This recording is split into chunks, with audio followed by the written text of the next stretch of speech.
ನಮಸ್ಕಾರ ಸ್ನೇಹಿತರೆ, ಗೃಹಲಕ್ಷ್ಮಿ ಯೋಜನೆಯ 24 ಹಾಗೂ 25 ಹಾಗೂ 26ನೇ ಕಂತಿನ ಹಣ ಸತತವಾಗಿ ಬಿಡುಗಡೆ ಆಗ್ತಾ ಇದೆ. ಈ 3 ಕಂತುಗಳನ್ನು ಮೊದಲು ಕ್ಲಿಯರ್ ಮಾಡ್ತಾ ಇದ್ದಾರೆ. ಆದರೆ ನಿಮಗೆ ಬರಬೇಕಾಗಿರ್ತಕ್ಕಂತಹ ಕಂತುಗಳು ಎಷ್ಟು ಅಂತ ಅನ್ನೋದಾದರೆ 6 ಕಂತುಗಳು 12,000.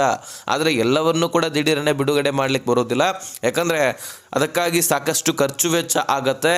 ಅಷ್ಟೆಲ್ಲವೂ ಕೂಡ ಸರ್ಕಾರ ಒಮ್ಮೆಲೆ ಹೊರೆಯನ್ನು ಹೊತ್ಕೊಳ್ಳಿಕ್ಕೆ ಸಾಧ್ಯ ಇಲ್ಲ. ಹಾಗಾಗಿ ಮೊದಲು 6,000 ಪ್ರತಿಯೊಬ್ಬ ಮಹಿಳೆಯರಿಗೆ ಸುಮಾರು 7,500 ಕೋಟಿಯಷ್ಟು ಫಂಡನ್ನು ರಿಲೀಸ್ ಮಾಡಲಾಗಿದೆ. ಇವುಗಳನ್ನು ನಿಮ್ಮ ಖಾತೆಗಳಿಗೆ ಜಮಾ ಮಾಡ್ತಾ ಇದ್ದಾರೆ.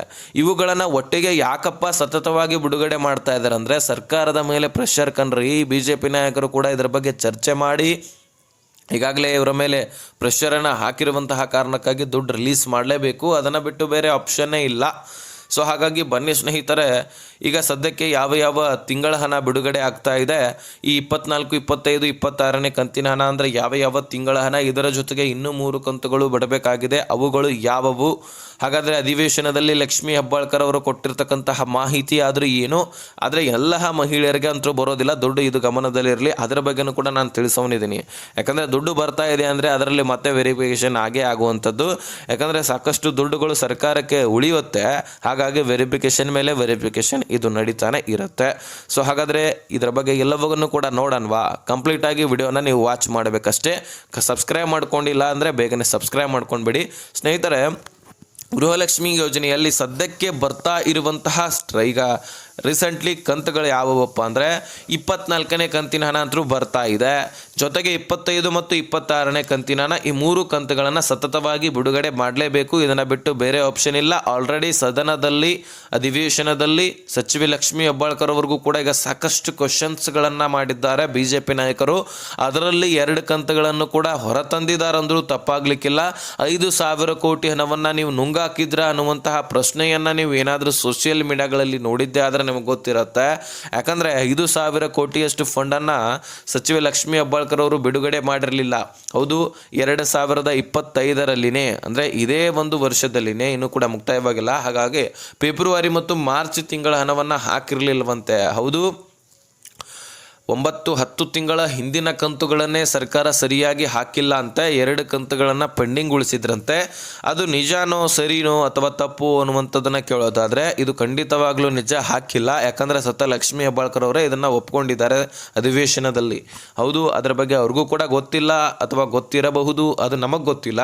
ಆದರೆ ಅವರು ಅದರ ಬಗ್ಗೆ ನೆಕ್ಸ್ಟ್ ವೆರಿಫಿಕೇಷನ್ ಮಾಡ್ಕೊಂಡು ಬಂದರು. ಆವಾಗ ಹೇಳ್ತಾರೆ 2 ಕಂತುಗಳು ಪೆಂಡಿಂಗ್ ಉಳಿದಿದ್ದಾವೆ, ನನ್ನ ಗಮನಕ್ಕೆ ಈಗ ಬಂದಿದೆ. ಅದರ ಬಗ್ಗೆ ನಾನು ಚರ್ಚೆ ಮಾಡಿದಾಗ, ವೆರಿಫಿಕೇಷನ್ ಮಾಡಿದಾಗ 2 ಕಂತುಗಳು ಉಳಿದಿರೋದ್ರ ಬಗ್ಗೆ ನನಗೆ ಮಾಹಿತಿ ಸಿಕ್ತು. ತದನಂತರ ಇದನ್ನು ಮುಂದಿನ ದಿನಗಳಲ್ಲಿ ನಾನು ಸರಿಪಡಿಸ್ತೀನಿ ಅಂತ ಹೇಳಿದರು. ಹೌದು, ಈ 3 ಕಂತುಗಳ ಜೊತೆಗೆ ಆ 2 ಕಂತುಗಳು 5 ಕಂತುಗಳು ಆದವು. ಓಕೆ, ಇನ್ನು ಒಂದು ಕಂತು ಯಾವುದಪ್ಪ ಅಂತ ನೀವು ಕೇಳಬಹುದು. ಡಿಸೆಂಬರ್ ತಿಂಗಳ ಹಣ ಕಣ್ರಿ, ಮುಗಿದೋಯ್ತಲ್ವ ಇದು ಕೂಡ. ಸೊ ಹಾಗಾಗಿ 27ನೇ ಕಂತಿನ ಹಣ ಕೂಡ ಬರಬೇಕು. ಟೋಟಲ್ 6 ತಿಂಗಳ ಹಣ. ಸಚಿವೆ ಲಕ್ಷ್ಮೀ ಹೆಬ್ಬಾಳ್ಕರ್ ಅವರ ಅಧಿವೇಶನದಲ್ಲಂತರೂ ಸಿಕ್ಕಾಪಟ್ಟೆ ಪ್ರೆಷರ್ ಹಾಕಿದ್ರು ಬಿಡಿ BJP ನಾಯಕರು. ಸೊ ಯಾಕೆ ಪ್ರತಿ ತಿಂಗಳು ಕೂಡ ಕೊಡ್ತಾ ಇಲ್ಲ, ನಿಮ್ಮ ಹತ್ರ ದುಡ್ಡು ಇಲ್ವಾ, 1 ತಿಂಗಳದ್ದು ಹಾಕ್ತೀರಾ, 2 ತಿಂಗಳದ್ದು ಪೆಂಡಿಂಗ್ ಉಳಿಸ್ತೀರಾ? ಈ ರೀತಿ ಮಾಡೋದ್ರಿಂದ ಮಹಿಳೆಯರಿಗೆ ಕೊಟ್ಟಿರ್ತಕ್ಕಂತಹ ಭರವಸೆ ಉಳಿಯತ್ತಾ? ಈ ರೀತಿ ಎಲ್ಲವೂ ಕೂಡ ಪ್ರಶ್ನಿಸಿದಾಗ ಸಚಿವೆ ಲಕ್ಷ್ಮೀ ಹೆಬ್ಬಾಳ್ಕರ್ ಅವರು ಹೇಳಿರ್ತಕ್ಕಂತಹ ಮಾಹಿತಿ ಪ್ರಕಾರ ಹಣಕಾಸು ಇಲಾಖೆಯ ಮೇಲೆ ಮಿತಿಯನ್ನು ಬಂತು ಅಲ್ಲಿ. ಯಾಕಂದರೆ ಹಣಕಾಸು ಇಲಾಖೆ ಪ್ರತಿ ತಿಂಗಳು ಕೂಡ ನೋಟಿಸನ್ನು ಕಳಿಸ್ತಾ ಇದ್ರಂತೆ ಸಚಿವೆ ಲಕ್ಷ್ಮೀ ಹೆಬ್ಬಾಳ್ಕರ್ ಅವರು. ಆದರೆ ಹಣಕಾಸು ಇಲಾಖೆ ಸರಿಯಾದ ಟೈಮ್ಗೆ ದುಡ್ಡನ್ನು ಕಳಿಸದೇ ಇರುವಂತಹ ಕಾರಣಕ್ಕಾಗಿ ಮಹಿಳೆಯರ ಖಾತೆಗಳಿಗೆ ಇಷ್ಟೊಂದು ಡಿಲೇ ಆಗಿರ್ತಕ್ಕಂಥದ್ದು ಅಂತೆ. ಯಾಕಂದರೆ ಈ ಹಣಕಾಸು ಇಲಾಖೆ ಹತ್ರ ದುಡ್ಡಿದ್ರೇ ದುಡ್ಡು ಕಳಿಸ್ಲಿಕ್ಕೆ ಸಾಧ್ಯ ಅಲ್ವಾ?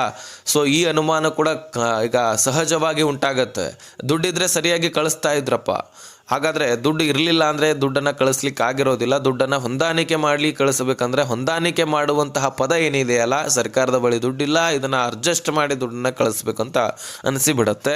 ಸೊ ಇದರ ಬಗ್ಗೆ ನಿಮ್ಮ ಒಪಿನಿಯನ್ ಏನಂತ ತಿಳಿಸ್ಬಿಡಿ. ಇನ್ನು ಈ 6 ಕಂತುಗಳು 12,000 ಬರಬೇಕಾಗಿದ್ದು ಸದ್ಯಕ್ಕೆ 24ನೇ ಕಂತಿನ ಹಣ, 25 ಹಾಗೂ 26, 27ನೇ ಕಂತಿನ ಹಣ ಯಾಕೆ ಬರಬೇಕಂದ್ರೆ ಸರ್ಕಾರವೇ ಹೇಳಿರ್ತಕ್ಕಂಥದ್ದು, ಮಹಿಳಾ ಮತ್ತು ಮಕ್ಕಳ ಕಲ್ಯಾಣ ಇಲಾಖೆಯೇ ಹೇಳಿರ್ತಕ್ಕಂಥದ್ದು, ಸರ್ಕಾರಿ ನೌಕರಸ್ಥರ ಈ ವೇತನವನ್ನು ನಾವು ಹೇಗೆ ಜಮಾ ಮಾಡ್ತೀವಿ ಹಾಗೆ ನಾವು ದುಡ್ಡನ್ನು ಕೊಡ್ತೀವಿ ಅಂತ ಹೇಳಿದರು.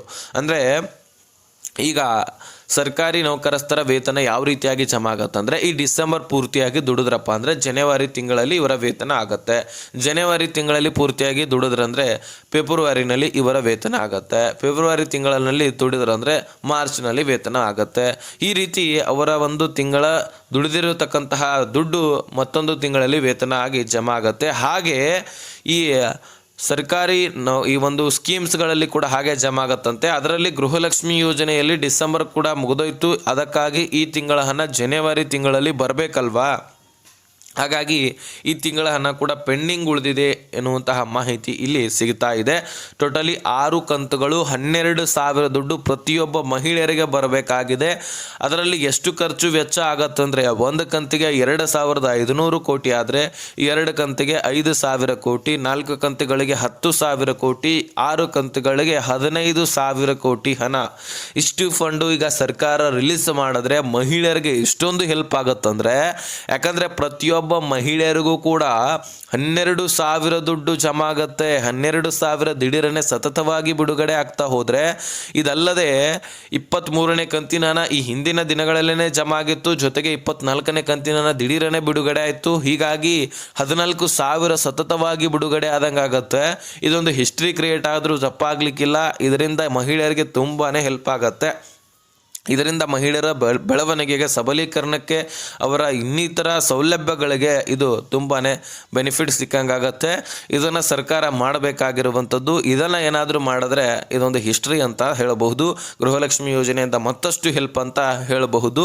ಗೃಹಲಕ್ಷ್ಮಿ ಅಂತೂ ಈಗಾಗಲೇ ದೇಶದಾದಂತಹ ಸದ್ದು ಮಾಡ್ತಾ ಇದೆ. ಇದರಲ್ಲಿ ದುಡ್ಡು ಸರಿಯಾಗಿ ಕೊಟ್ಟರೆ ಮುಗಿದೋಯ್ತು, ಇಡೀ ದೇಶದಾದಂತಹ ಮತ್ತಷ್ಟು ಸದ್ದನ್ನು ಮಾಡಬಲ್ಲದ್ದು. ಇನ್ನು ಸ್ನೇಹಿತರೆ, ಎಲ್ಲ ಮಹಿಳೆಯರಿಗಂತೂ ದುಡ್ಡು ಜಮಾ ಆಗೋದಿಲ್ಲ. ವೆರಿಫಿಕೇಷನ್ ಮಾಡ್ತಾರೆ, ಎಲಿಜಿಬಲ್ ಇದ್ರೂ ಸಹಿತ ದುಡ್ಡು ಜಮಾ ಆಗ್ತಾಯಿಲ್ಲ. ಇದು ನಿಮ್ಮ ಗಮನದಲ್ಲಿರಲಿ. ಎಲಿಜಿಬಲ್ ಇಲ್ಲ ಅಂದರೆ ಅದರ ಬಗ್ಗೆ ರೂಲ್ಸ್ ನಿಮಗೆ ಗೊತ್ತಿದೆ. ಇನ್ನು ಎಲಿಜಿಬಲ್ ಇದ್ರೂ ಸಹಿತ ದುಡ್ಡು ಜಮಾ ಆಗ್ತಾಯಿಲ್ಲ ಅಂದರೆ ನಿಮ್ಮ ಅಕೌಂಟ್ಗಳು ಸರಿಯಾಗಿರಬೇಕು, ಈ KYC ಆಗಿರಬೇಕು. ನಿಮ್ಮ ಅಕೌಂಟ್ಗಳಲ್ಲಿ ದುಡ್ಡು ಹಾಕೋದು ತೆಗೆಯೋದು ನೀವು ಮಾಡ್ತಾ ಇರಬೇಕು. ಆಗ ಮಾತ್ರ ದುಡ್ಡು ಜಮಾ ಆಗ್ಲಿಕ್ಕೆ ಸಾಧ್ಯ. ಅಂದರೆ ಟ್ರಾನ್ಸಾಕ್ಷನ್ ಮಾಡಿಸ್ತಾ ಇರಬೇಕು. ನೀವು ಬರೀ ಅಕೌಂಟ್ ಓಪನ್ ಮಾಡಿ ಬಿಟ್ಟುಬಿಟ್ರೆ ಅಲ್ಲ, ಅದರಲ್ಲಿ ನೀವು ಟ್ರಾನ್ಸಾಕ್ಷನ್ ಮಾಡಿಸಿದ್ರೆ ಮಾತ್ರ ಅಕೌಂಟ್ ಉಳಿಯುತ್ತೆ, ಇಲ್ಲಾಂದರೆ ಅದನ್ನು ಡೆಡ್ ಅಕೌಂಟ್ ಅಂತ ಮಾಡ್ತಾರೆ. ಅದನ್ನು ಮೊದಲು ನೀವು ಮಾಡಿಸ್ಕೊಳ್ಳಿ. ಇದನ್ನು ಹೊರತುಪಡಿಸಿ ಸ್ನೇಹಿತರೆ, ಇನ್ನು ಒಂದೇ ಮನೆಯಲ್ಲಿ 2 ರಿಂದ 3 ರೇಷನ್ಸ್ ಕಾರ್ಡ್ಗಳು ಯಾರ್ಯಾರ್ದು ಇದಾವೆ ನೋಡಿ. ನೀವು ಎಲಿಜಿಬಲ್ ಇದ್ದರೆ ರೇಷನ್ ಕಾರ್ಡನ್ನು ಹೊಂದಿದ್ದೀರಿ, ಆದರೆ ಒಂದೇ ರೇಷನ್ ಕಾರ್ಡ್ನಲ್ಲಿ ಎಲ್ಲರ ಹೆಸರನ್ನು ಸೇರ್ಪಡೆ ಮಾಡ್ಕೊಳ್ಬಹುದು. ನೀವು ಒಂದು ವೇಳೆ 2 ರೇಷನ್ಸ್ ಕಾರ್ಡ್ಗಳನ್ನು ಇಟ್ಕೊಂಡಿದ್ರೆ ನಿಮ್ಮ ಒಂದು ರೇಷನ್ ಕಾರ್ಡ್ ರದ್ದಾಗುತ್ತೆ. ಹಿರಿಯ ration card, old ration card ಮಾತ್ರ ಉಳಿಯುತ್ತೆ. ಸೊ ಅದನ್ನು ನೀವು ಸೇರ್ಪಡೆಯನ್ನು ಮಾಡಿಸ್ಕೊಳ್ಬೋದು. ಅದಕ್ಕೆ ಅವಕಾಶವನ್ನು ಕೊಡ್ತಾ ಇರ್ತಾರೆ, ನೀವು ಹೋಗಿ ಮಾಡಿಸ್ಕೊಳ್ಳಿ. ಇನ್ನು ಏನಾದರೂ ರೇಷನನ್ನು ಸರಿಯಾಗಿ ತೆಗೆದುಕೊಳ್ತಾ ಇಲ್ಲ, ಪ್ರತಿ ತಿಂಗಳು ಕೂಡ ತೆಗೆದುಕೊಳ್ತಾ ಇಲ್ಲ ಅಂದರೆ, ನೀವು ಎಲಿಜಿಬಲ್ ಇದ್ದರೂ ಸಹಿತ ನೀವು ರೇಷನ್ ತೆಗೆದುಕೊಳ್ತಾ ಇಲ್ಲ ಅಂದರೆ ನಿಮ್ಮ ರೇಷನ್ ಕಾರ್ಡ್ ಕೂಡ ರದ್ದು ಮಾಡಿಬಿಡ್ತಾರೆ. ಯಾಕಂದರೆ ನಿಮಗೆ ಅವಶ್ಯಕತೆ ಇಲ್ಲ, ಹಾಗಾಗಿ ನೀವು ತೆಗೆದುಕೊಳ್ತಾ ಇಲ್ಲ ಅಂತ ಒಂದು ಹೆಸರನ್ನು ಇಡ್ತಾರೆ, ಒಂದು ರೂಲ್ಸನ್ನು ಇಡ್ತಾರೆ. ತದನಂತರ ನಿಮ್ಮ ರೇಷನ್ ಕಾರ್ಡನ್ನು ರದ್ದು ಮಾಡ್ತಾರೆ. ಇದೆಲ್ಲವೂ ಕೂಡ ನಡೀತಾ ಇದೆ. ಇದು ನಿಮ್ಮ ಗಮನದಲ್ಲಿರಲಿ. ಇದನ್ನು ಹೊರತುಪಡಿಸಿ ಇನ್ನೂ ಸಾಕಷ್ಟು ರೂಲ್ಸ್ಗಳನ್ನ ತರಲಿಕ್ಕೇನು ಸರ್ಕಾರಕ್ಕೆ ಭರ ಏನಿಲ್ಲ. ಒಂದಾದ್ಮೇಲೆ ಒಂದು ಹೆಸರನ್ನು ತರ್ತಾರೆ, ರೂಲ್ಸನ್ನು, ನಿಮ್ಮ ರೇಷನ್ ಕಾರ್ಡನ್ನು ರದ್ದು ಮಾಡ್ತಾರೆ. ಇದೇ ಬೇಕಾಗಿರ್ತಕ್ಕಂಥದ್ದು ಸರ್ಕಾರಕ್ಕೆ. ಹಾಗಾಗಿ ನಿಮ್ಮ ಗಮನದಲ್ಲಿ ಇರಬೇಕು. ಎಲ್ಲ ರೇಷನ್ಸ್ ಕಾರ್ಡ್ಗಳ ಬಗ್ಗೆ ವೆರಿಫಿಕೇಷನ್ ಆಗ್ತಾ ಇದೆ. ಸರಿಯಾಗಿ ರೇಷನ್ ತೆಗೆದುಕೊಳ್ಳಿ, ಡಾಕ್ಯುಮೆಂಟ್ಸ್ಗಳನ್ನು ಸರಿಯಾಗಿ ಇಟ್ಕೊಳ್ಳಿ, ಆಗ ಮಾತ್ರ ದುಡ್ಡು ಬರಲಿಕ್ಕೆ ಸಾಧ್ಯ. ಇನ್ನು ಸಾಕಷ್ಟು ದುಡ್ಡುಗಳು ಬರಬೇಕಾಗಿದೆ. ಅವೆಲ್ಲವೂ ಕೂಡ ನೀವು ಪಡ್ಕೊಳ್ಬೇಕಂದ್ರೆ ಎಲಿಜಿಬಿಲಿಟಿ ಮುಖ್ಯವಾಗಿ ಹೊಂದಿರಬೇಕು. ಹಾಗಾಗಿ ಈ ವಿಷಯದ ಕುರಿತಾಗಿ ಮಾಹಿತಿಯನ್ನು ತಿಳಿಸಿದ್ದೀನಿ. ಅರ್ಥ ಆಗಿದ್ದಲ್ಲಿ ನೆಕ್ಸ್ಟ್ ಮಾಹಿತಿಯೊಂದಿಗೆ ಸಿಗೋಣ. ಲಿಸನ್ ಬಾಯ್ ಬಿಡಿ ಫ್ರೆಂಡ್ಸ್.